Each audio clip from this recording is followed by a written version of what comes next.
Yeah, well, just on that, because before you came to the role you're in now, you had a very senior role in the Defence Department. You looked at strategic issues inside defence.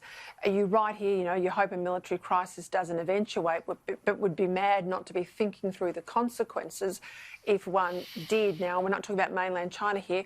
I think we all come back to the issue in Taiwan.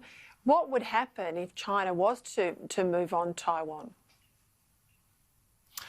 I think there's a very real possibility that as Xi Jinping tries to distract domestic Chinese attention away from the failings of the Communist Party in handling the virus, that what he will do is try to create an international crisis that has a sort of nationalist rally round the flag effect on the part of the Chinese population.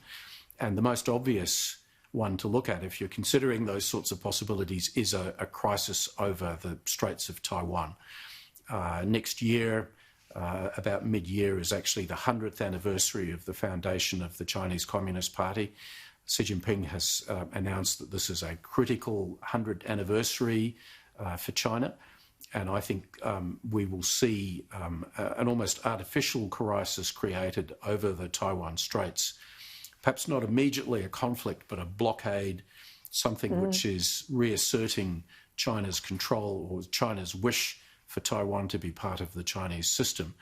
So that's a possibility, Peter. The other thing to worry about, of course, is the South China Sea, where, you know, there is quite literally a risk of aircraft being shot out of the sky or ships sunk as a result of the very assertive military posture that China has taken into literally annexing about 80% of the South China Sea.